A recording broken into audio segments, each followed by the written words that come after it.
What it do, snackers, snackettes, snack X's? It's your boy Gage. I'm here with Jokes. I'm here with Sin. And you are now tuned in to Loading Snacks Weekly, where we get together once a week and talk about all kinds of things that are happening in pop culture. And today, we're going to talk about PlayStation. You okay with that, Joe? Sure. You don't care. Make you know, never mind, huh? All right. I mean, not really feeling it, huh? Did I'm you watch fine with parts of it? I didn't watch completely, but I definitely watched a couple trailers here and there. And of course, I kind of was following through as they were making it out, like on one of the live blogs where we're just kind of throwing up like the most important or what they thought were the most important things. Okay. Okay. Sin, did he miss anything? Overall, no, not really. You're right. Yeah, not But really. before we get into that, Jokes, you have a job to do. I'm actually going to be doing it the long way because I don't have access. It says chat is not supported for the platform you have selected. What up, Heather? How are you? What up, Heather? What up, Nana? How are you? What up, Mom? Yes, I got the chat tonight. The chat is mine this evening. Jokes is going to, in a roundabout way, make sure that you all have access to our Beacons link, which will, of course, make it so that you can find us all across social media. Meaning that if you're watching on YouTube, but you don't follow us on Facebook or on Instagram or on TikTok or on Kick or on Twitch, the list goes on. That's the easiest way to do it. You follow the Beacons link and you click the corresponding link and then you follow us in those other places. Right, Jokes? Sounds right to me. Right, Sin? Simple as that. Excellent. Sin, Yo. you have a job to do. Yeah, so let's shout out our top tier patrons, starting with Anthony Cunningham, Marcus Houston, Susan Dortch, Tyrone Carson, Meticulous Skin, Alex Lee, and Ellis Mbe. Thank you very much. We truly, truly appreciate it. It's an absolute fact. We are looking to grow our list of patrons. So please feel free to share that patron information with other people. Kai, what up? How are you? Hey. Tomorrow evening, 8:30, we will be going live with our discussion for the Flashpoint Paradox for the Loading Snacks Movie Club. Last week, we had a watch along in our Discord. It was pretty cool to have some people jump in and join us. I want to thank those who did. Maybe we'll do that again. Look for an announcement about what next month's movie is by the 1st. It's coming. It's a couple of days. We're making some decisions. We're trying to make some decisions. Doctor Who. What's up?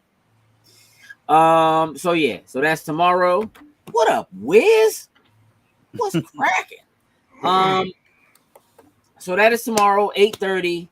Jump in, be prepared for a good, hearty discussion about the Flash and the damage he has caused. Right. on the just after the Flash show ended, Jokes. I know that you were a big fan of the Flash TV show. Sin, I know you were a fan of the Flash TV show.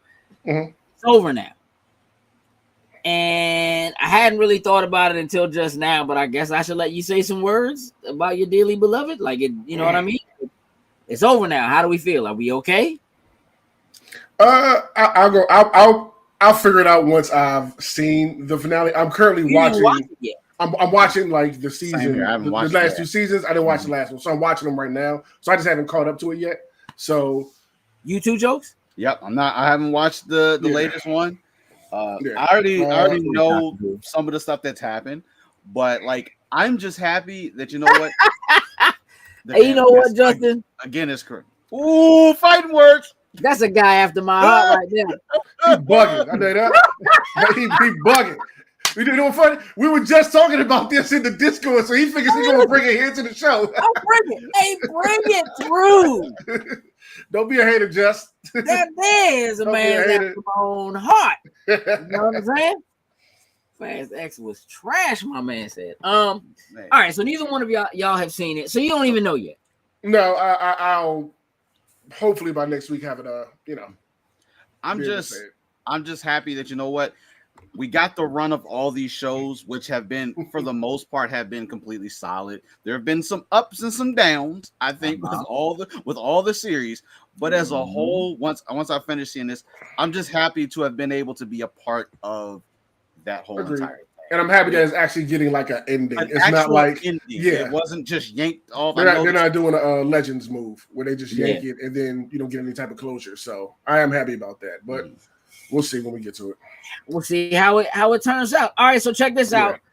Again, the Beacons link is live. You can jump in there. You can follow us across the board, across all social media. You also do have the ability to go to our merch site from there. And guess what? What you got? What you got? Merch. The merch, baby. The merch. So the Pride shirts are live for 2023. There are a couple of variations, so I'm just gonna run it back so you can see. You know what I mean? What we looking for? Let's hit topics. So we have ally shirts, straight Pride shirts. We have the kind of brushed script Pride shirts. So when you go, you know what? Let's just go back to the top. Taking it from the top, the tippy. Oh, my people. So if you go to the merch site, it will take you here and you can see that the Pride area is now right there, first thing. And you can see the original designs as well down here. But there are 3 new designs. They're all here. And for the most part, any shirt, any hoodie, any hat, mug, they are in here.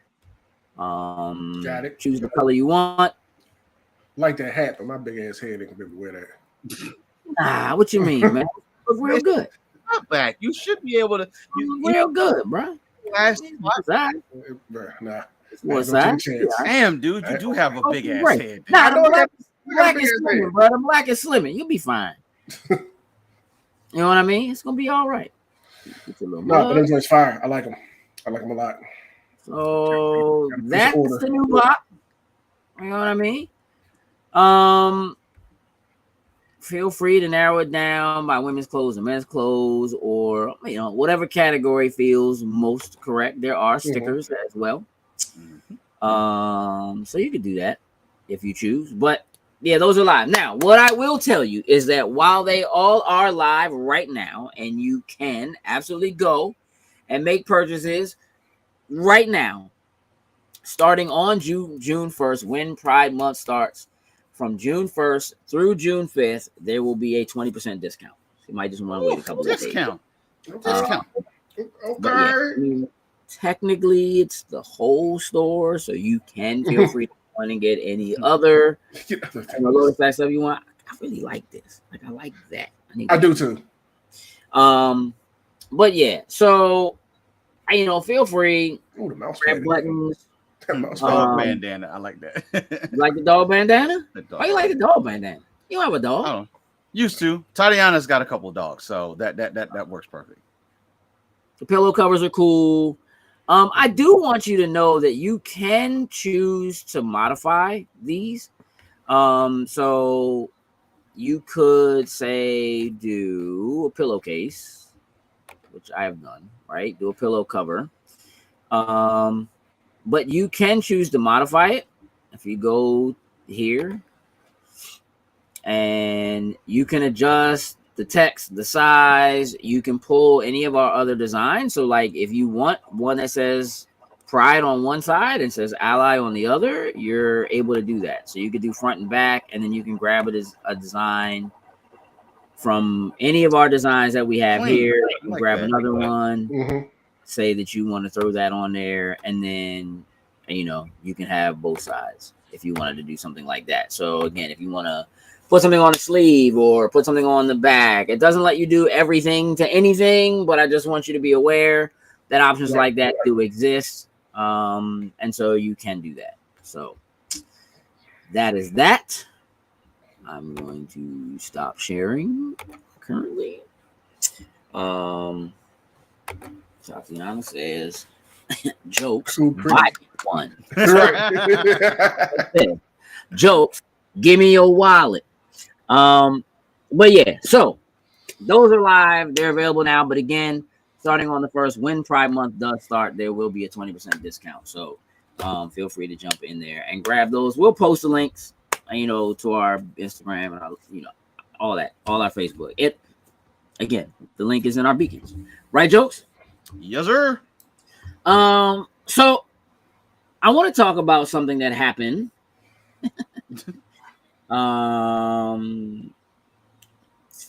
Last week. We had a transition from HBOMax to just Max. Correct. Have either of you messed around with this yet?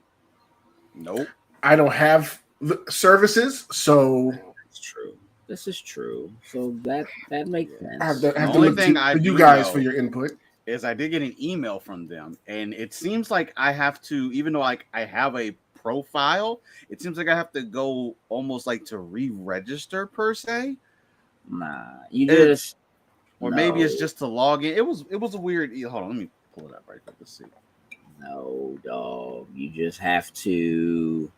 So what happens is if you go into your, for instance, on my Xbox, I went to HBOMax. When you log into HBOMax, it's going to tell you HBOMax is now Max, and it will tell you to go download Max. So it is a completely different app. It's not the same app anymore. Mm-hmm. The old app will just reroute you to the new one, have you download it, and then you can open it. Okay, maybe that's what it is. Maybe it just wants me to log back in. That's probably what it is. That's all it's going to be, is that you're basically logging back in. However, all things are not the same. There have definitely been some issues. And all I was initially going to go over was some of the changes, like they removed a lot of content that was like HBO specific content. So, a lot of this stuff I don't care about, which might be why they removed it.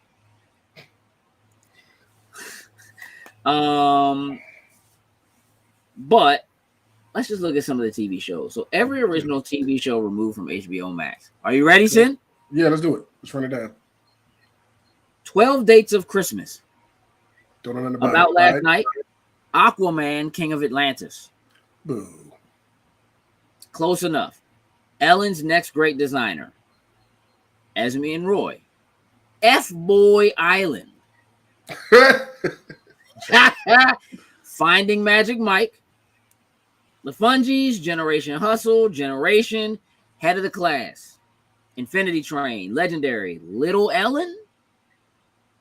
My Mom, Your Dad. Hey. Odo. I was starting to get it. Raised by Wolves. Excellent show. Ravi Patel's Pursuit of Happiness. Also a good show. Certain Sesame Street episodes got removed. Summer Camp Island. The Nevers. The Not Too Late Show with Elmo. The Runaway Bunny Special. The Time Traveler's Wife. Theodosia. Tig and Seek. Westworld. Completely removed. Oh. That was yeah. The Yabba Dabba Dinosaurs. There's a bunch of stuff. Okay, KO got removed. Ollie and the Moon. Pac-Man and the Ghostly Adventures. Cher, Squish, Uncle Grandpa. Victor and Valentino. Mighty Magiswords. Mia's Magic Playground. So a bunch of like Cartoon Network stuff. It is interesting. Most of what has been removed I could care less about. Less about. Only I thing I agree. cared about was Westworld. That was the only one. Doesn't that sound like, why would you take that off though? Maybe they didn't have the bandwidth or something for The combining bandwidth. everything. Hey, I don't know. I'm just throwing stuff out there, seeing if it's some of the jokes right now. Westworld was an HBO Mhm. only title, right? Okay. Yep. I was going to say, I don't know Yep. if that was licensed to them for something, but nah, if that's theirs, then I don't understand. Like, I feel like the more you have one, the better, or maybe, I don't know, maybe somebody needs to upgrade their storage out there in That's what I mean. Yeah, Max something. land. I don't we had to sacrifice some stuff to put new stuff on. Look, I have to imagine, right, that they went through a list of what's being viewed and what's not, right, and just said these joints have the lowest numbers. Nobody's watching these. Let's just take them off. Yeah, we're pulling them, right? Let's save the server space or whatever. Let's pull them. There are some where I thought, all right, look, maybe there's a market out there for them to take some of this stuff if it has there's stuff now that's on streaming services that's never been available on DVD, Blu-ray.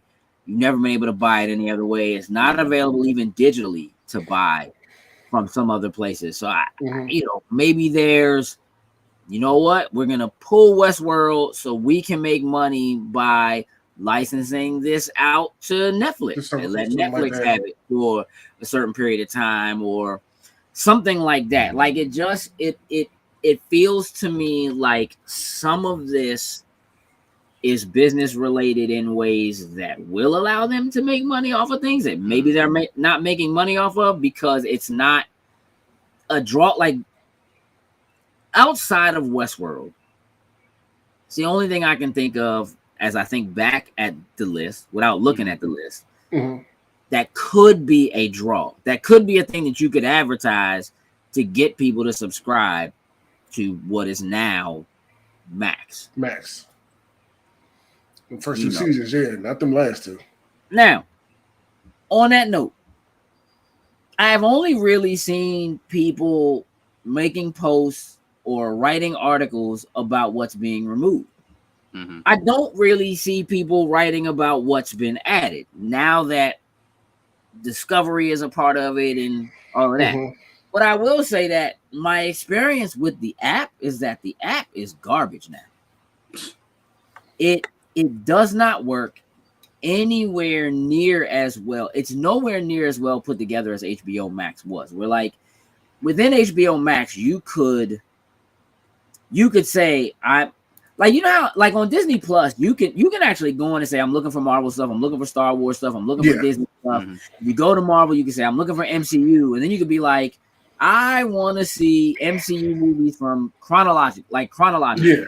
I just want to see Phase 3. You know what I mean? Like, HBO Max had like an Adult Swim section, a Cartoon Network section, a DC animated, like they had a DC section. They had like, it was broken down in ways that they're easier to pinpoint the content you're looking for. Made sense, and you could go in and you could save your content. And so like all of my content that was saved as like my list is there technically, but it's like all jumbled up and stupid now. You know what I mean? Like, now I gotta work to go through my own list. Like, come on, Slim. Like the HBO stuff and the Discovery stuff separate, or just all just one? No, one all just together.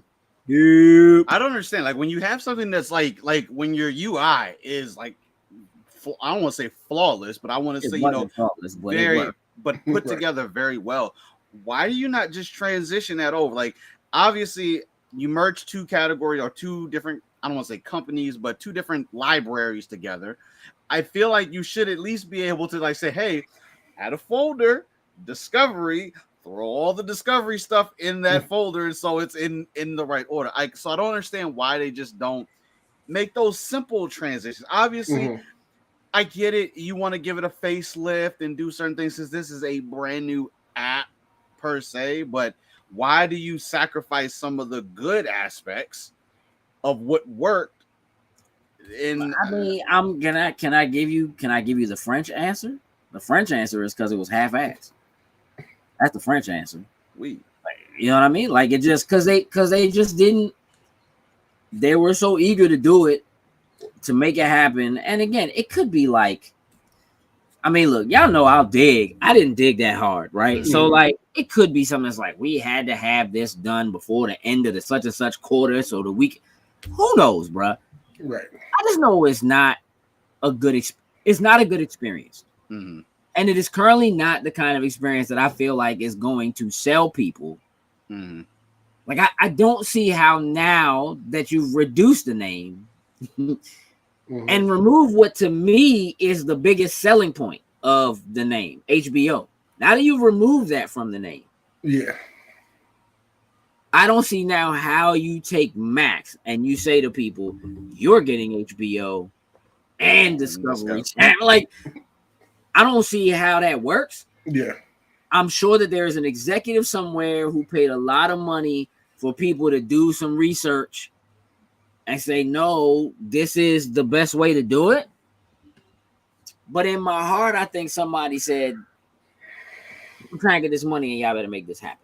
Mm-hmm. And that's that how was it feels to me. Like, it just feels like they just. Yeah, because HBO is definitely the draw. I feel like we want to have them, front and center.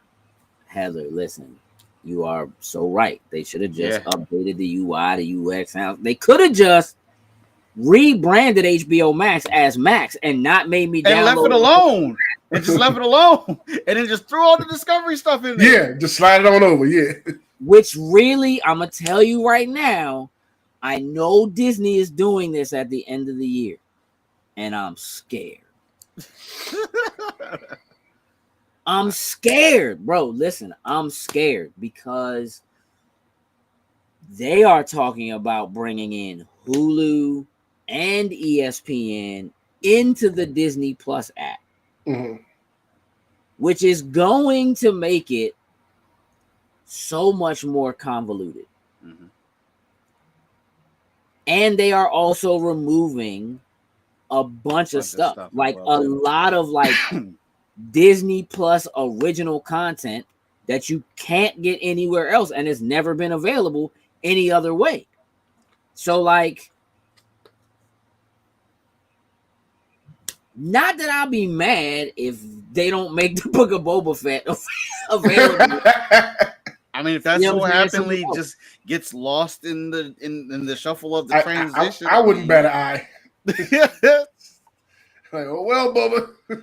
Sorry. But in terms of having access to the complete storyline, like just the fact that might be gone or something like that is a little crazy to me. Just throw it in like extras of The Mandalorian somewhere hidden in the folders. Like how they used to do like the DVD extras, and it's like they wouldn't tell you, and it would just be like a logo of like a ship in the bottom corner somewhere, and you would just accidentally this right here? Remote, go to that joint and be like, hey, all we need is those two. All we need is those two secret? Mandalorian episodes from the Book of Boba Fett. That's all we needed, just those two episodes. And those will just be labeled like season 2, episode 1.4, like something like that. Yeah, it fits in between somewhere. Drop it where it fits, and let's just keep on going. Hey, look, which I can kind of see them doing, but like considering that they have gone back and updated episodes, changed stuff like that, after stuff has been released, it's like they can do anything they want now, right? And here's the other thing that happened when they switched over to Max. They foobarred almost all of the credits. So like when you would watch a movie at the end of the movie, like it will pop up and show you like not like the actual scrolling credits that are part of the film or whatever, but like who wrote what. Look, hey dog, especially with the writer's strike happening right now, like literally almost all writers got removed from the credits. And so like writing credits were going to like executive producers and producers or directors or whatever. Oh no. And Twitter was on fire. Oh no. Like on fire. Bro. Dog, like, how are you gonna just do that? Yeah. Like who wrote the Book of Eli, who also penned what's the actual good Star Wars movie that's not a real Star Wars? Rogue One. Rogue One. Mhm. Same dude. Okay. Named Gary Whitta. They completely removed his name from the joint. That's garbage. Like that joint literally listed like the executive producer in like every role under that joint. And I was like, yo. So they did put out a statement. We're gonna go back. We're gonna fix it. Blah blah. But it's just like, hey, dog, what are you doing? Why did you go through the extra effort to not only yank them out? You had to go in, find the file, delete all these names, then add in names off of old work. Don't get it twisted, right? It's not like I recognize that it's not as simple as copy and paste. I get it. I do. But I feel like it could have been if you had just gone in and changed the apps, change the assets and updated the thumbnail in the app. I just made it say Max. It's the same joint. Like, why are we downloading a whole new joint? Like, I just don't understand. And it feels, I feel like there is a reason for it that is tied to, we want to be able to show how many people are logging in or logging back in or checking in or going in for the first time or whatever by having it as an entirely new app, right? So now we have a fresh set of numbers because it's a brand new app. So if you try to log in at HBOMax, now you can't. Now you got to go download it. Boom. And I downloaded it like 3 times because I did it on my phone and I did it on my Xbox. And then, of course, I texted my daughter and said, I love you. And she texted me and said, what's the password for HBO Max? Not I love you, Dad. Not I love you too. Not I love you back. What's the password for HBO Max? Max the same as it was before. Just Max. Mm-hmm. Same as it was before. And she said, okay, I love you. That's what it took. Whatever. Sometimes you gotta do that work. You know what I mean? You gotta earn it. The password. Yeah, I find it interesting that we're in a place now where I've been a proponent of like going digital for a long time. Mm-hmm. Right? But there is a difference between going digital and going streaming. And digital still allows you some form of ownership, it seems. You know what I mean? Yeah. And streaming is just like, hey, if it's here, it's here. If it's not, it's not. You know what I'm saying? You know what? We're gonna take this. But don't worry. You can still watch it. Look, it is a little funny. I get it. Like, people are concerned about not being able to own it and have it as their own and watch it when they want to and whatever. Mm-hmm. But the owners of any content have the right to try to make it so that anytime you get it in some way, they make some money on it. Like, they just, if you own it, reproduce it and sell it again or do whatever. And like, it's not quite like a Blockbuster, because Blockbuster can just, like, you can walk in a Blockbuster and you can be like, what happened to the anime section? And be like, oh, we got rid of all of that. And you just be like, what? It's just gone. Rage. Right? But at least you could go buy it, or if you had been there before it happened, they'd have been like, oh yeah, we're selling these because we're not going to keep renting them because we're not making money. You know what I'm saying? Like, you got an option maybe to own it or something like that. Give me this whole row here. Just come on, just put them on. Most of the time right now, if they removing something, they don't even tell you. You just show them it's gone. Yeah. But they just been adding stuff back in. Like Netflix has, again, with all of what just happened with Max. And this is why I think that it could be that they're just doing deals with other people to try to make money out of licensing. Mm-hmm. Last week, they added Justice League Unlimited, all of them joints back on Netflix. And they've been off Netflix for like 5 or 6 years. Yeah. Okay. So the same week that which had all of that stuff, and maybe it still does. I didn't check, but like I think maybe it's on both. But it, all of that was gone because they were using it as a catalyst to get people to sign up. And they're like, there is still money for us in like if we make Netflix pay us, to, what I mean? There's still money in it. So I don't know, man. What happens? Streaming wars are so far from over. So far from over. Before we get into the PlayStation Showcase, pardon me, I wanted to give a quick update on Xbox and the CMA and Activision Blizzard. I sent you guys an article yesterday. Did I send that to y'all yesterday? I said the day before yesterday. Maybe it was the day before yesterday. Day before yesterday, because I know they're supposed to be in court today. I don't know how that went, but I sent you something about one of the CMA's top people. Yes. Yes. Having worked for Sony. Worked for the law firm that represents Sony. That doesn't sound fishy. Look, bro. Definitely a conflict of interest. I don't just report the news. I talks about it.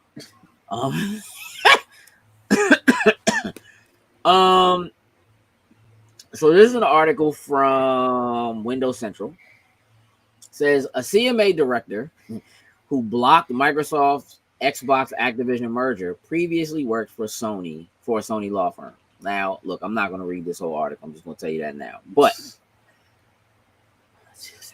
there are like 5 bullet points, so we'll read the bullet points. Is that cool? Sounds good. Yeah. Look, Heather said, "Yep, just saw JL and JLU on Netflix. I was so happy. I'm so happy you're happy, Heather. It makes me listen. My daughter was like, Dad, Justice League and Justice League Unlimited on Netflix, and I was like, they're on HBO. We own them all. You can watch them anywhere. Like, I had all them just on DVD from when they first came out. But I'm not gonna pretend I wasn't proud that she was excited about it. So, like, you know, still a good. Somewhere along the lines, I was doing some good teaching. So what you need to know: the UK regulator known as the CMA blocked the Activision Blizzard merger with Xbox. Base, we know that. Cool. Activision is known for World of Warcraft, Candy Crush, Call of Duty, and the deal has been protested by Sony and Google, among others. Cool. Right. Despite protests from some of Microsoft's larger competitors, the vast majority of the gaming industry has supported the deal, given that Microsoft wants to add its games to competing cloud services. Sounds pretty simple. Today, Florian Mueller, a prominent patent lawyer following the case, Slim is all over this joint on Twitter, discovered that the UK regulator's senior director used to work for a firm that is actively representing Sony, potentially highlighting a conflict of interest and a degradation of impartiality. Update. Weller has since claimed that the senior director was a central voice in getting the Activision Blizzard King deal blocked. You little insider, you. Right. Come on now. So look, bro. Shame. There are so many changes to this joint every week. Yeah. I can't even claim to know what direction it's going to go, but it does seem like when you look at the fact that there are like 37 countries that have already approved this deal. 37. Including Japan. Sony. Like that's the funniest of them all to me. China, Tencent is a Chinese company that like is more or less run by the Chinese government. And they have ownership in Activision Blizzard already. So for them to be like, yeah, it's cool, it's crazy. Yeah. It's crazy. Saudi Arabia, who is consistently actively buying shares of Nintendo, they was just like, yeah, it's cool, go ahead, let them buy it. Like it's they don't care. So yo, like start buying some stocks in Activision Blizzard. Yeah, being like, hey, we don't think this is a good idea. It's bad for competition and it's bad for the people in Europe. And then they're like, hey, no, dog, your math is wrong. And they're like, oh, snap, you right? Cool. You know what? This wouldn't have any bad repercussions at all in console gaming. Hey, but we don't know about this cloud. Now, let me tell y'all what else. I don't think I told y'all this. So if you remember, they had the math wrong for the market share that Microsoft had when it comes to console gaming. Mm-hmm. Mm-hmm.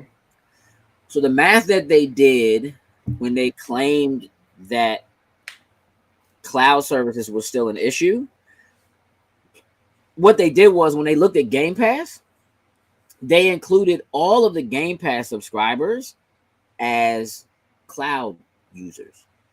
So the percentage of people using cloud and cloud gaming was all of the people that are subscribed to Game Pass. So Game Pass. So I'm gonna ask you a question. Yeah. How long have you had Game Pass? Since, I know Game Pass is like 6 years old. Yeah. How long you had Game Pass? Since 6 years since it One. dropped. Yeah. Day one. You two jokes, right? Same thing. Me too.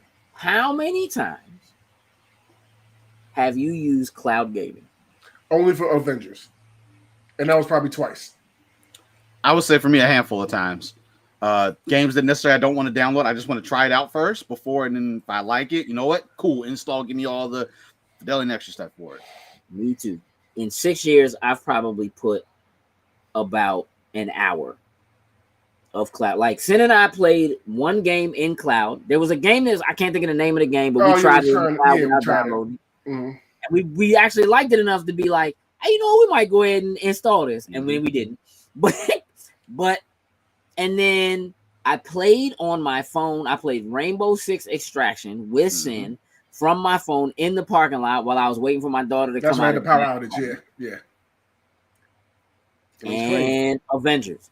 Because I just refused to download that joint again because it takes up way too much space and the game's not that great, but I have a good time when we play together. So like every time now when I jump on that joint, I do it from the cloud, but I very, very, very rarely use cloud. What up, BP? What's up, BP? So the math that they did when they configured the total percentage of like cloud that they already had and how many active users are actually in it or whatever, the math is all completely wrong. Mm-hmm. So we'll see. As far as the FTC is concerned, the issue that they're having now is that they're being hit from. So the CMA got grilled by their own. So so because it's Europe, they have a tribunal. So basically, the CMA is getting grilled by their own tribunal as to why they blocked this. What did y'all block it? So they're getting grilled by their own tribunal for that. Something sort of similar is happening on the U.S. side as far as the FTC, because the judge that is responsible for dealing with the fact that the FTC is bringing Microsoft to court on this, just straight up asked them, because one of the things you're supposed to do is you're supposed to give them the opportunity to offer concessions. Here's what we'll do to make it right, blah, blah, blah. They wouldn't even talk to them.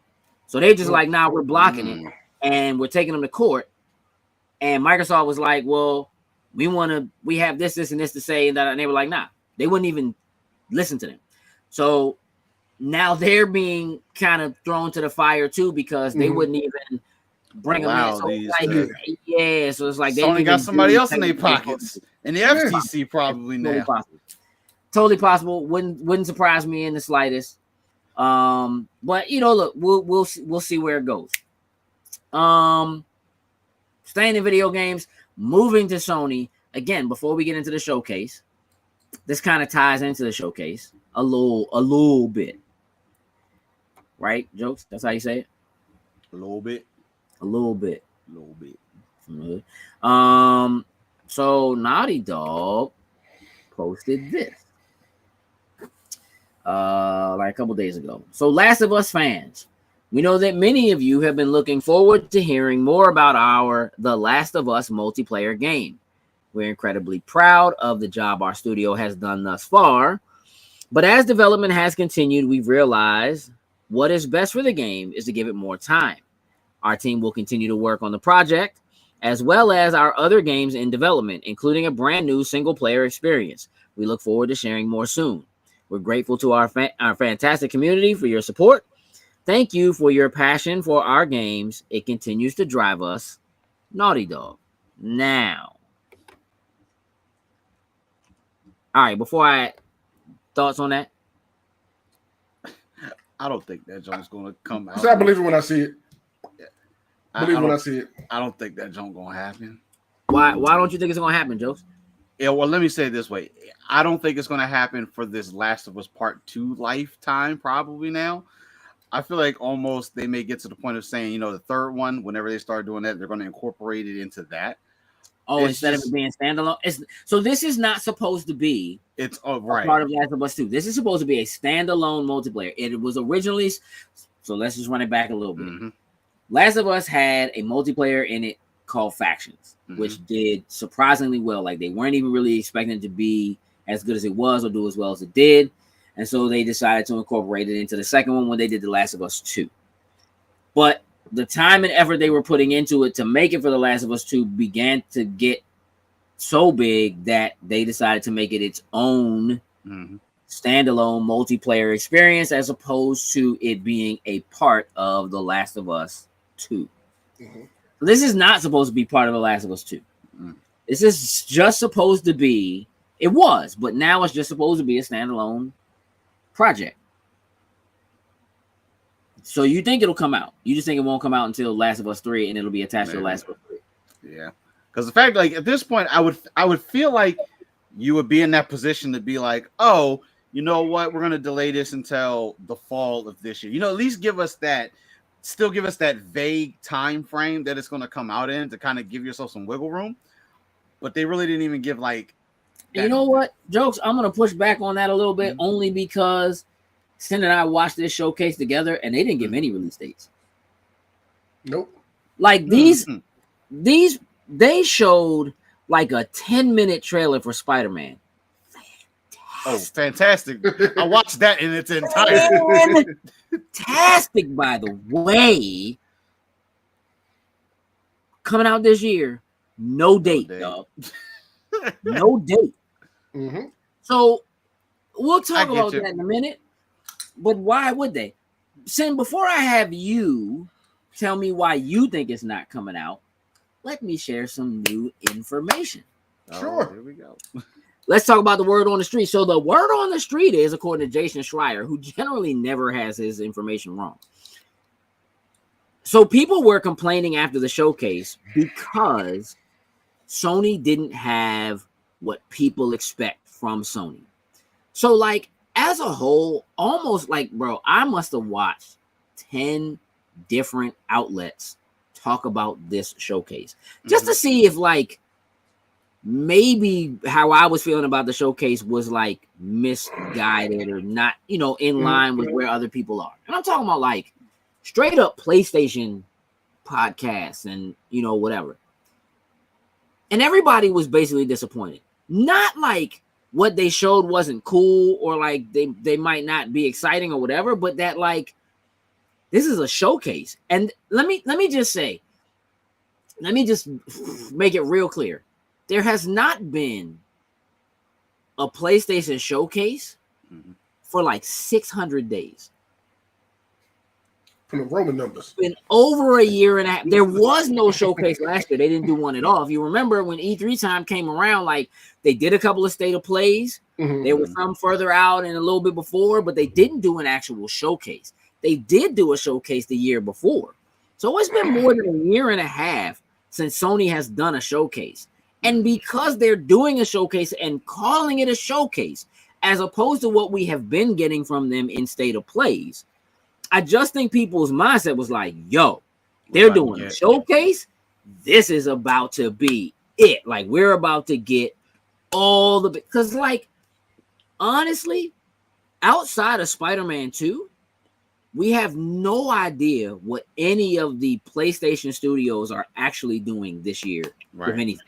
We don't know what they're doing for next year, technically, because they haven't given us anything. Now, they have made a lot of really strong third-party deals that are exclusive, like your Final Fantasy 16 and so forth. But many of the complaints following the showcase were, where's all the Sony stuff? Where's the stuff that we're used to getting from Sony? The single-player, story-driven, action-adventure titles. And it wasn't there. Instead, what was there was a focus on live service, multiplayer, stuff that was coming from other people. So you give us something like Foam Stars from Square, which is I was like, that was Disgusting. total. That I seen that. I was like, y'all just absolutely just stole stole the tune. Yeah. Like, it didn't even try to cover the joke up. Don't even care. Hey, here, So- copy so the here's- homework here's and just the- make it look a little different. Yeah. When this statement came out from Naughty Dog, people thought that it was a response to how people were responding and reacting to the showcase. Mm-hmm. As it turns out, right after they posted this, Jason Schreier's article hit. So what it sounded like is they were really trying to get ahead of his article, which was basically telling, hey, this joint's falling apart. It's not doing good. So basically, if you look at his article, what it says is that, here's what's crazy. Sony had Bungie go look at the game. And they was like, nope. Joint's not ready. They said that joint looked like somebody's very first, like a studio's very, not like just their first live service game, but like a studio's very first game. Damn. That joint basically need to go back to the drawing board. They have basically pulled Back to formula. almost everybody who was working on it off of the title and moved them to other titles. Now, Sin, is this coming out? I will believe it when I see it. Like, that's just where I'm at with a lot of this stuff now. I'm tired of we send these showcases and these presentations, and they'll sneak in these cool trailers of stuff, and we'll never get to see it. Like, what's the jump from Ubisoft that they showed years ago? Beyond Good and Evil 2. You know what I mean? Yeah. Never I like seen you that. talk about that boat joint. What's the name of that boat? That's it. Whatever. We know what it is. Crossbones. Exactly. Skull and Crossbones. Skull and Bones. Skull and Bones. Look, that's another one. You know, it's just we're trying this, we're doing this, we're doing this presentation. Oh, it's pushed back more months now. I will believe it when I see it. Here's the thing. I was willing to accept some of that because a lot of that stuff was shown like pre-pandemic. Stuff like that was shown pre-pandemic with all of what was going on during the pandemic and things changing and people working from home and not having as, you know, I get it. like that stuff I can deal with. Like Skull and Bones continuing to get pushed back. Like I'm not going to say that like Naughty Dog wasn't working on this through the pandemic and having to like come back together and try to get it together after the fact. I get it. But even like in that interview that Phil Spencer said, like he said word for word, like I'm tired of using COVID as an excuse. Like we're past it. Like let's just, you know, and that's where we are. So they're not saying it, you know, as an excuse, but that could just be, you know, where they are or where they were. Victim to it, yeah. Yeah, you know. So like I'm not necessarily mad at that technically. Like that has been an issue for me with Sony for like a decade and a half. Like I've been like how many years did they in advance did they show Final Fantasy VII Remake? I remember that one before we actually got it. And I was like, that joint ain't coming out for at least 6 years. You know, like that's just so it's like that's always been a thing. Now we have that same issue with Xbox. They showed all this stuff. Where's Perfect Dark? Where's Foul? Where's all these ones that you've been talking about? They got 2 weeks. Dog. They got 2 weeks. I need Perfect Dark there.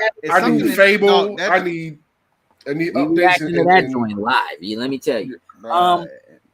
So like I'm at a place now where, hey, look, Naughty Dog makes good product, man. Like I don't and I don't necessarily believe they can't. I think that what the issue is that we're seeing a very serious change in the business of gaming. And Sony has been bitten by that bug. It is a thing that Microsoft has been able to do very well from the very beginning. Microsoft has been focused on multiplayer games from the very beginning. Sony has been focused on selling consoles and therefore locked into single player games from the very beginning. And what has helped Microsoft in terms of market share, even when they didn't have as many consoles out, is that there was always additional content to buy that we just bought. We've been buying Max since Halo 2. You know what I mean? Like, yep. maps, guns, skins, Mm-hmm. horse armor. You know what I'm saying? Whatever, right? Like forever. So I want to share something with you real quick. Uh-oh. Why y'all do that? the way you're selling. Yeah. Give this to you right quick. Here we go. What's he got? I know y'all like slides. I'll show y'all some Oh, slides. we got a PowerPoint presentation. Oh, he got the presentation. Oh, let me tell you something. Sony did a business presentation, and guess who went into the slides, buddy? So here's what I want you to look at. This slide shows live services. It specifically says live services invest to capture category growth. Okay. Mm-hmm. So on the left-hand side, right, you see gaming industry add-on continues to represent growth opportunity, right? Mm-hmm. And then you see a green circle around add-on content. Mm-hmm. So add-on content is everything that you see in like the yellowish orange. Mm-hmm. Then you see digital full game under that. That's in white. And then you see subscription under that. Okay. So if you look at the third bar where you see 15.1, 8.4, and 9.9, you see that? Mm-hmm. CY23. So that is this fiscal year. Okay. So subscription services equal $9.9 billion. These are billion.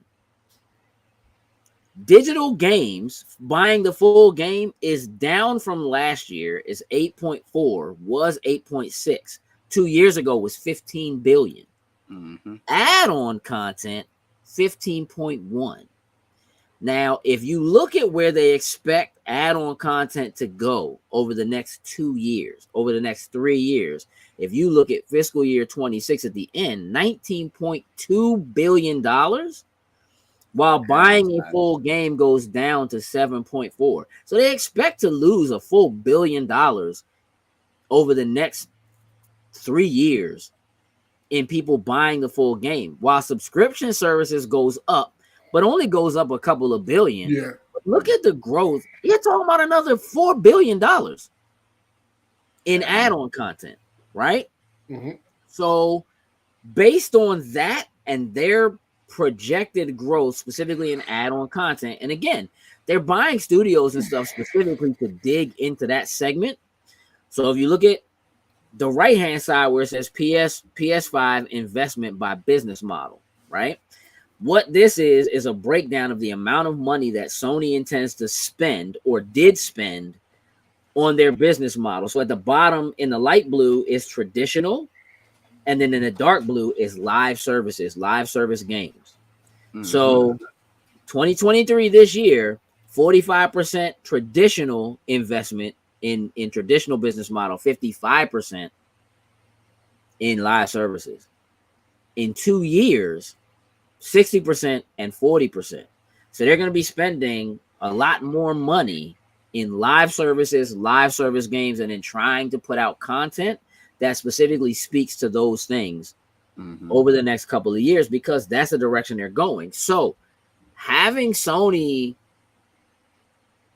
show you a bunch of live service games, I was gonna say, like using Destiny, because I mean, I think Bungie has probably done one of the best jobs around that add-on additional content every single time. Right. Like, they've been doing it for 10. Destiny is 10 years old this year. That's, you know what I mean? Mm-hmm. So again, live services grow first-party monetization and portfolio diversity. So a more diverse first-party portfolio. So single-player game catalog, and then they have their live service game catalog. So you see single-player with God of War, Horizon, and Spider-Man, and Ratchet and Clank, Last of Us, Uncharted, Returnal, Ghost of Tsushima, Death Stranding.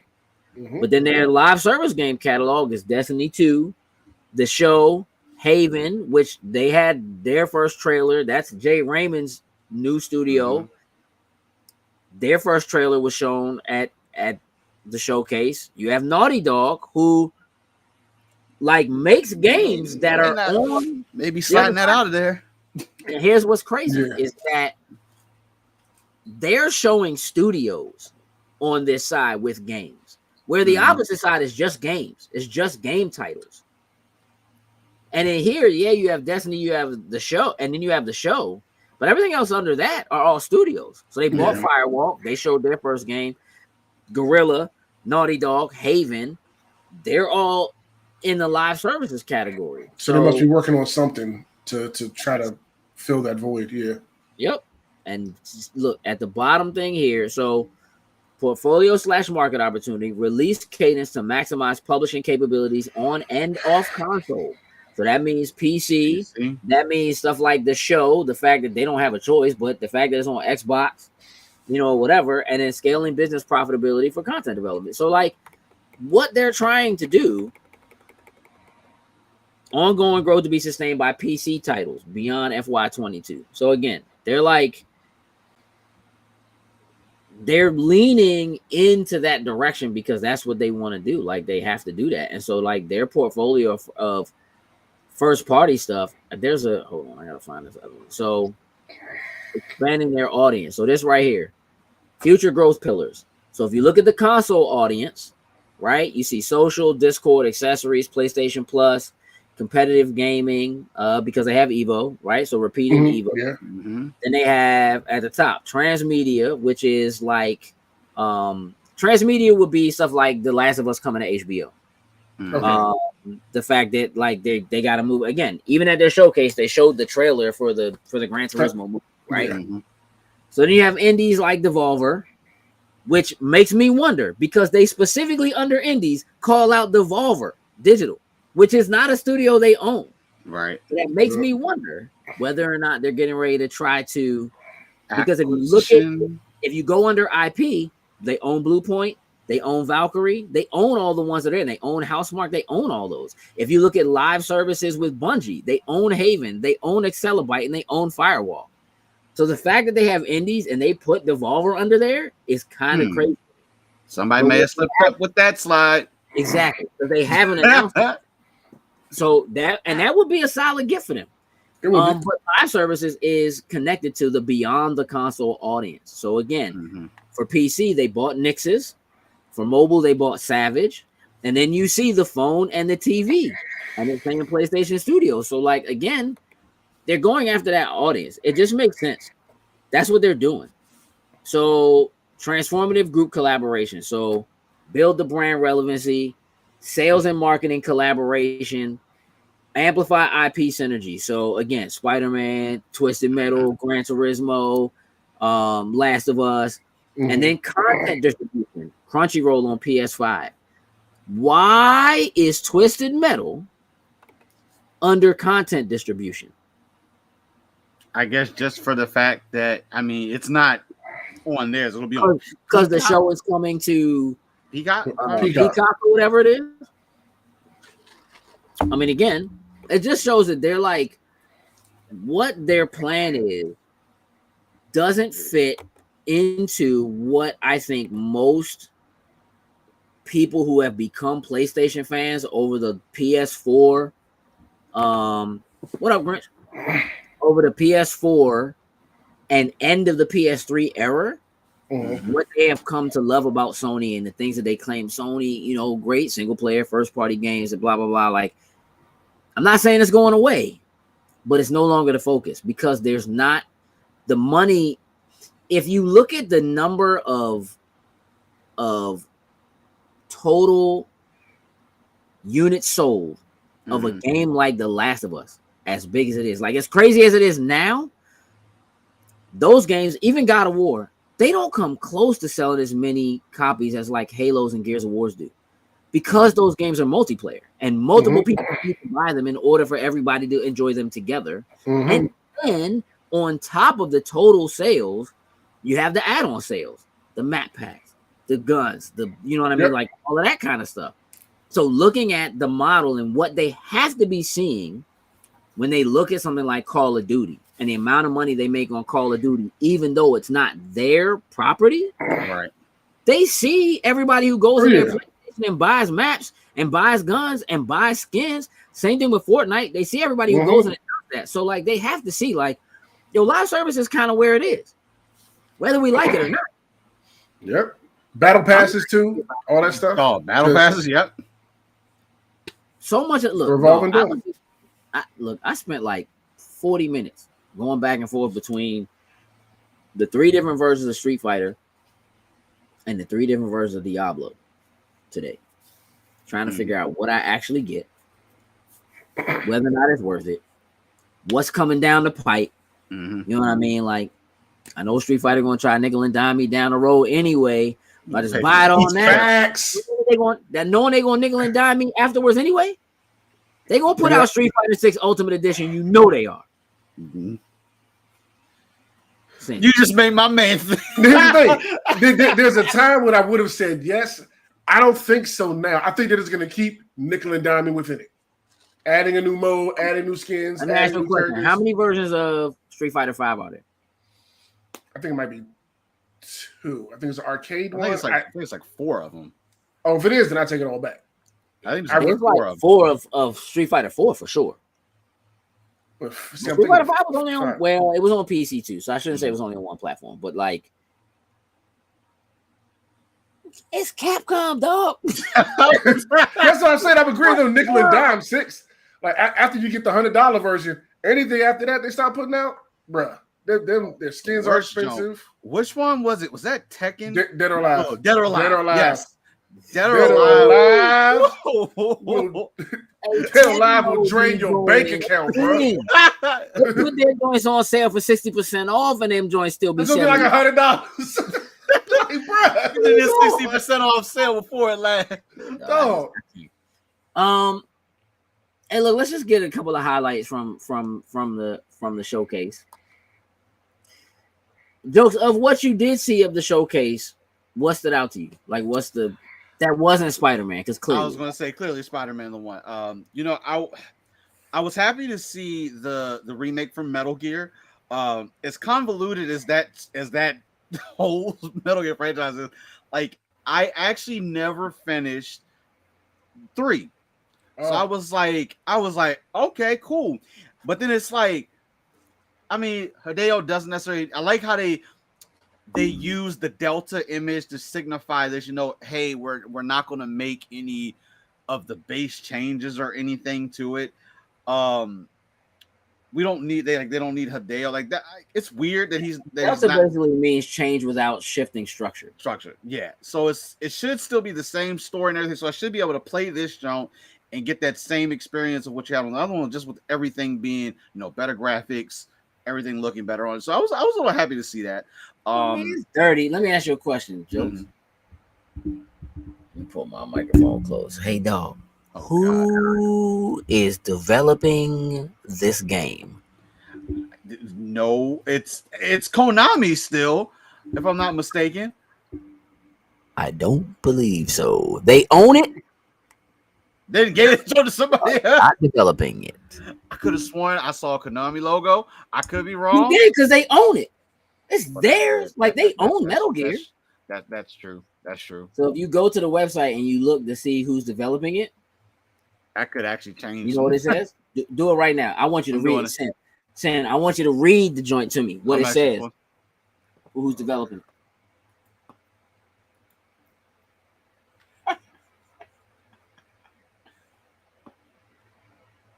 The struggle is real right now. Metal Gear, Sneaky. Okay, let me choose the Americas. And of course, I got to enter my damn birth date. But you just gonna get January 1 and some whack year right now. Do the work. All right. Evolve. All right. Message from development team. Huh? What's it say? Message from development team. That's who's developing. Development team is developing this one. Doesn't sound so good. So, at a PlayStation conference, the expectation was, man, it's about to be Blue Point. Mm-hmm. Blue Point has done a Metal Gear game before. Which one did they do? Revengeance? They ported Blue Point. Oh, they just do ports. They just do ports. One of the first joints to the Xbox. Anyway, must have been out of the okay. So, I mean, look, almost everything they showed was a CG trailer. I can't get excited anymore about that kind of stuff personally. Like, it's cool. They made an announcement. It's just an announcement. To a certain extent, they could have just said the name and been like, so and so's making it, and it would have just been like, because I have no idea what that actually means. Sam, what stood out to you? That Phantom Blade Zero was pretty tough. I'm kind of in your ballpark now. Like, seeing it like so many times, people getting hype on it, looking at it over and over. I'm like, hey, bro, how do you play this game? I forgot to pull up the PlayStation blog and read to you. Oh my gosh, dog. I had that joint queued up, dog, and forgot. Well, I'm glad I brought it up then. Hey, Slim. But outside of Phantom Blade Zero, it was good to see we're getting Dragon Dogma 2, so that's cool. And something I'm really excited for, Grand Blue Fantasy Relink. I've been following it for some years now, and we finally have a release window, winter 2023. So I'm just happy. Okay, at least I know between beginning of next year, end of this year, hopefully I will finally be able to get my hands on. That's our fingers crossed. Hopefully I will be able to get my hands on this game. These days now is like yeah, you just gotta look, a lot of the stuff that I feel like I was most excited for, but like when Xbox put the tweet out right after the showcase, it was like all the things that was coming. They was ready. All I was really waiting for them to do was slap the extra on it and be like Game Pass. You're Stop trying to block our Activision quick deal. slide, show all the games, and then just all of a sudden just shows up. Yeah, day one in Game Pass. So, if you recall, Sam, when we was watching the trailer for Phantom Blade Zero, the only thing that kept coming out of my face was, I don't believe it. I don't believe it. It's fake. I don't believe it. So let me tell you, I'm gonna read this little joint. So they have a thing on a PlayStation blog from the creator. It's a the developer is called S-Game, right? It all started with an indie game that I made myself with RPG Maker back in 2010. It was named Rainblood Town of Death. The process of making it was an escape from the difficulties and frustration life threw at me when I was studying architecture, first in Beijing and then in New Haven. Then I returned to China and founded S-Game to make more games. Rainblood grew into a whole franchise and picked up a new name, Phantom Blade. So that is what this is. Phantom Blade is a series that used to be called Rainblood. Okay? And this is Phantom Blade Zero. Now, I want you to pay very particular attention to this next sentence. So, most of these games were for smartphones and never released outside of China. Still, we've managed to build a fan base of over 20 million. Now it's time to make the game we always wanted to make and present it to the world as a new PlayStation 5 game. Allow me to introduce Phantom Blade Zero, the spiritual rebirth of the original Rainblood. It's massively larger and richer, changing the engine from RPG Maker to Unreal Engine 5, but has never changed at its core. They use something called Kung Fu Punk. Phantom World, the universe that the game is set in, is a universe where many kinds of powers converge. You'll use Chinese Kung Fu, intricate machines, reminiscent of steampunk, arts of the occult, and intriguing stuff that doesn't quite fit into any of these categories. I mean, there's more about like the character and so forth, but I think the thing that I found the most interesting when reading through it is basically how he says, like, it's semi-open world, it's not really open world, that the maps and stuff are reasonable sizes, but he says basically that in making the game for like cell phones and stuff, Mhm. They found a way that was like intuitive for people to play on cell phones that they feel like they were able to translate over to playing with a controller. And that's why I was like, nah, this joint fake. It's fake. It could be like what's that Genshin Impact? Because I mean they kind of transitioned that over to the console with the controller. I think that worked well, but I mean, look, if they I'm not Can't do look, it, I'm not grab saying the it's not fun to like do combos in like Batman Arkham Asylum. mhm. Right? Like it could be something like that, right? Basically, he says, lucky for us, during the decade making mobile games, we learned to simplify things in favor of touchscreens, giving players a way to execute elaborate chains of moves with a minimum amount of button mashing. As it turns out, with some tweaks, the mechanism works just as well on controller. I'll believe it when I play it. Because jokes, that joint looks fake. But it looks so good. Fake goodness. Fake good. I don't believe it, Sin. It's too good to be true. And I'm going to tell you what. In an E3 showcase, which is what this is, let's just be real. Yeah. In an E3 showcase, if a trailer is too good to be true, then by God, Probably is. It is. My head, the JR. By God, that's fake. It's never know. Well, God. All right. It's not. There's no way. I don't believe it, and I won't believe it. I won't believe it. I was looking at that joint, thinking to myself, something ain't right. Something ain't right. And it's not right. I just don't believe it. And I refuse. Here's the other thing that stood out to me. Let's just. You see this little Meshuggah right here, dog? Hey, listen. Yeah, I see it. Hey, listen. You know how people be making fake console, like fake things when they come out? Like this is literally like, so I was like, oh, someone literally just took the DualSense controllers, chopped that some bitch in half, and just put it on a damn display. That joint is ugly. I was like, at first when I saw the image before the actual thing, I was like, oh, this is just somebody that had made a fake joint. And then I saw the dude talking and was like, yeah, Project Q or something like that. And I was like, oh my God, somebody literally just chopped the controller in half and attached it to an LED screen. And just put a tablet in the middle. Well, look, that's it. Harry tagged me in this joint. Yeah, he tagged and look, Noah was in the chat. There was people in there, and his what he wrote when he posted it was like, Nintendo already tried this. I disagree. They didn't. Because the Wii U wasn't really like a Wi-Fi. Like, you couldn't go. You go so far from away from it. You could barely get in the next room with that joint. Yeah.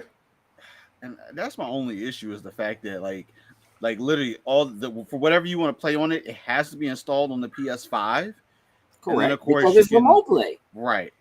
And remote play already works on the PS5. All this is a dedicated machine. Sony machine. You're right. Because here's the difference. If you listen to what he said when he talked about this, was that it like gives you all of the nuances of an actual PlayStation 5 controller, which to me means it's got the haptic feedback, it's got the touchpad on the back of this joint. Like those things are there so that you can actually get the fullest experience that is supposed to be provided by the controller when you're playing games that are specifically built for PS5. The problem with this for me is that this would have been cool when they released the PlayStation 5.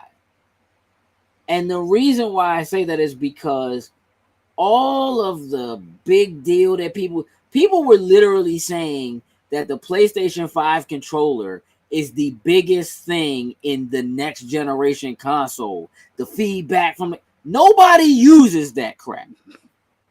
Nobody cares anymore, dog. Which is exactly what I said. I'm like, We knew it's that was the going to same happen. thing that Microsoft did when they put out their controller for the Xbox One when it came out. When they were talking about how you can feel it in the joint for Forza 5 or whatever. I'm like, nobody cares, dog. It's cool up front. Nobody cares. Same thing Nintendo did when they put out the Switch. Look, we got HD Rumble. You can feel the ice cubes inside the joint. It's cute. Nobody uses it. Yeah. Nobody cares. So, like, while I definitely notice it, if my controller doesn't rumble anymore when I'm playing, it's how I know my battery's about to die. Like, I notice it when the controller doesn't rumble. In terms of, like, force feedback and it making you feel like you're really there and whatever, hey, dog. Sure. Stop it. I didn't even realize it until the other day I was playing Miles, the Spider-Man joint, and I was noticing like my because they made it, work for it. I'm noticing my joystick doing sounds and all sorts of stuff, and I'm like, oh, I forgot this thing does all this. And you know why? Because that joint is a game that came out. It was on PS4 too, but it came out when the system came out. Yeah, so they made sure to implement all that stuff in it. They were, forcing people to do it. It's a Sony studio. You figure they're going to use that stuff. I'm sure it feels great when you use the bow and arrow when you're playing Horizon. Nobody cares. So, like, what I said in that thing was it literally is just all it is, Grinch, is a 5 controller that has a screen that works to stream PlayStation 5 games over Wi-Fi, so you can play games that are stored on your PlayStation 5. That's what it is. Will it work if you're not in your house? I guess if your Wi-Fi is strong enough where you are. Right? Is it cloud? Not really. You gotta be on Wi-Fi. I'm not saying people don't use it. People do use it. There's people who use, remote play has been a thing since the PlayStation 3. This is not new. No. This is that they didn't have really a dedicated thing specifically for it. So maybe, just maybe, it will work really, really well, right? But I can almost guarantee you that the minute they do this, somebody else will put one out that's cheaper than whatever they put it out. Because that was going to be my other thing. Right now, the price point on this thing has to be perfect. Because if you tell me that damn thing is going to cost almost the same cost as the goddamn console, after the VR headset. Well, here's where I'm at. PlayStation 5 controllers are $80. Yeah. So you just split a PlayStation 5 controller in half. So $100 minimum, right? Just for the controller portion of it, and then you add in the screen. So here's what it's gonna matter: screen, the built-in Wi-Fi, whatever the chipset is, as hard as it's been to get chips and whatever, and it's gonna depend on the quality of the screen, right? So my base thought is it can't be any less than what a Switch costs, which is like $350. OLED jump? No, I guess OLED is like $350, right? Yeah, $300. It's a Sony. If Sony puts out a thing like this and it doesn't have a good screen, then why are you doing it? So I would expect that the screen is OLED, and I would expect that unless they intend to take a loss on it, this joint is going to be between $300 and $400. So almost the cost of a system, which realistically, at the point when this joint finally comes out, the PlayStation should be down in price. It should no longer be the same price that it was. However, PlayStation 4 never dropped in price. True. Them joints are still the same price they were. So I don't know. And the reality of it is we saw almost the exact same kind of prototype as a patent for Microsoft. Yeah, so, we did. Yeah. I do think that this is dumb. I do think they should be putting a lot more research and development into making PlayStation VR 2 games, because what they're showing for PlayStation VR is like stupid. Nah, yeah.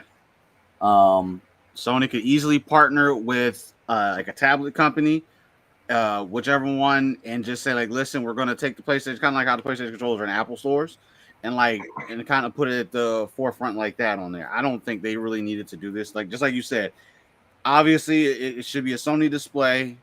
It can't be no less than OLED. If it's if they just say it's a regular LCD, LED. Like the sucky part is like obviously it'll be at least as decent as what the Vita screen was. Mm-hmm. You know, I mean, it's a good size screen when you look at it. 8 inches, if I'm not mistaken, they said. Yeah, it's a good size screen, but this feels like a waste of money to me. But they'll be able to write it off, so people will buy it.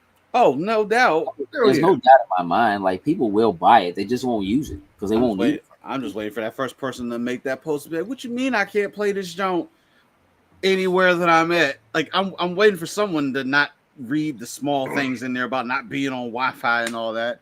I mean, it'll happen. It'll happen. Hey, dog, listen. I don't need one. Summer Games Fest is upon us. There have been a lot of trailers dropping over the last couple of days. Again, I know that we have the Xbox Bethesda Starfield on June 11th. So that's in 2 weeks, Sunday. And it's will keep popping after that. So, you know, we'll be on it. We'll keep at it. We're going to wrap the show up. Jokes, you have a job to do. Roundabout. Make it happen. While he's working on that, Sin, you have a job to do. Yeah, so let's shout out our top tier patrons, starting with Anthony Cunningham, Marcus Houston, Susan Dortch, Tyrone Carson, Meticulous Skin, Alex Lee, and Ellis Mbe. Thank you very much. We truly, truly appreciate it. We surely do. Please make sure you check out the Beacons link and shoot over. Check us out on Patreon. Follow us across the board on all our socials. Lots of posts going up. It is Spider-Man week, dog. And you know what we talking about next week? Spider-Man. No two ways about it. Listen. Dom need that. I'm gonna let y'all have that. Look, it's gonna happen. Dr. Who says night. Good night, Dr. Who. Thank you for tuning in. We'll see you tomorrow night. Remember that tomorrow night, 8:30, we will be having our live discussion, Loading Stacks Movie Club for Flashpoint Paradox. Jump in and hang out with us, talk about the Flash and all the things Flash does wrong. That'll be tomorrow. This weekend, I'm gonna sneak off to Philly Fan Expo like Sunday. So if you're out that way and you happen to see me, just say what's up. The following week on the 10th, Sin and I will be hosting at Saucy Festival, which is at the Howard County Fairgrounds. We'll be there from like 12 to 6. Yes, we are hosting the sauce competition. Sauce, bruh. It's going down. So we'll be there. That's a transcendent event. Shout out to our good man, Kevin Hop. Yes. And then the following day is the showcase for Xbox. So I guess we got to live react to that. Now that goes on a Sunday. And then the following weekend is AwesomeCon. And Father's Day. So it's gonna be a busy month. We're in there. But also please remember it is in fact Pride Month. We do have new merch, new Pride shirts that are up and available. So if you go to the Beacons link and go to our merch site, you can jump in and grab yourself one of our new Loading Snacks Pride or Loading Snacks Ally shirts, or mugs, or look, get some bags, everything you like. Put a onesie for the baby. You know what I mean? Like, it's out there. But yeah, you can absolutely do that. And just bear in mind that right now they're regular price. But if you wait until the 1st, when Pride Month actually starts, for the first 5 days, the 1st through the 5th, there will be a 20% discount.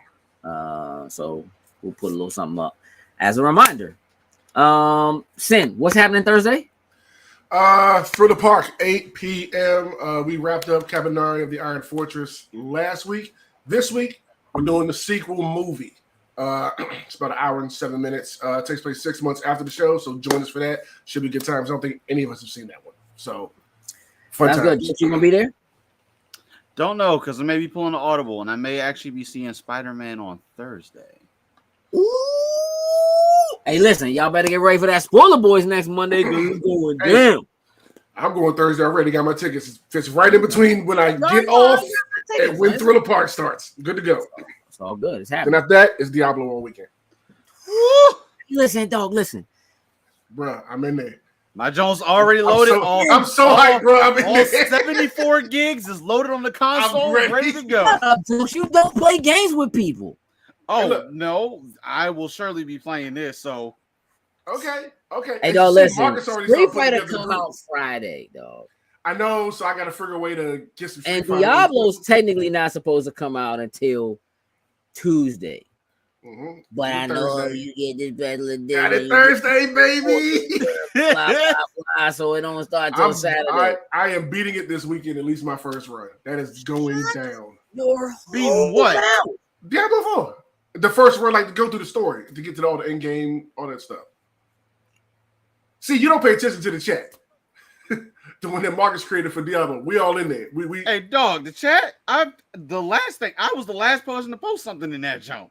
Yeah, I know about the KFC stuff. Yeah, I'm gonna get that. That's this week in KFC to get the skins and everything.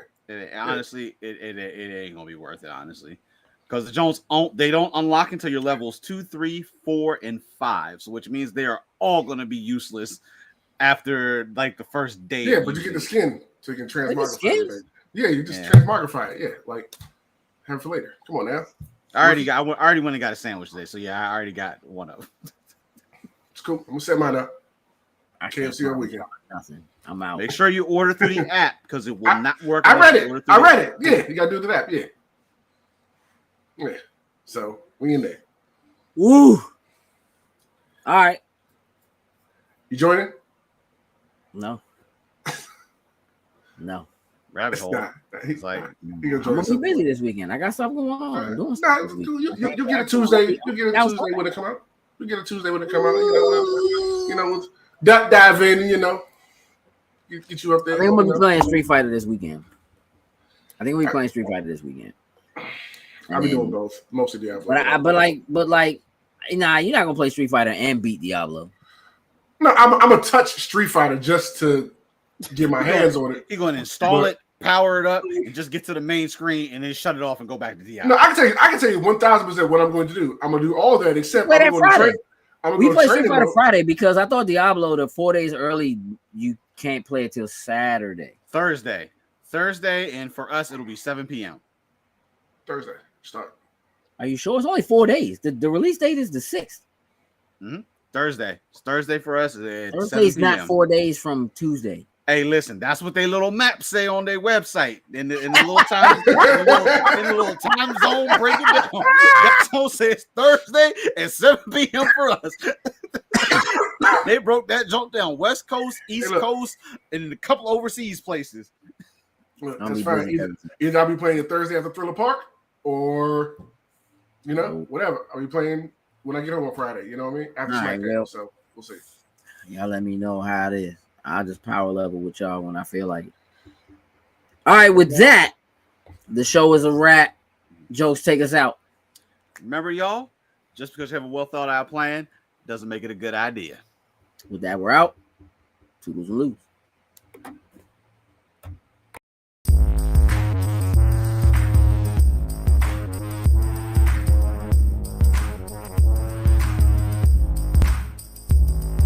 Loading snacks.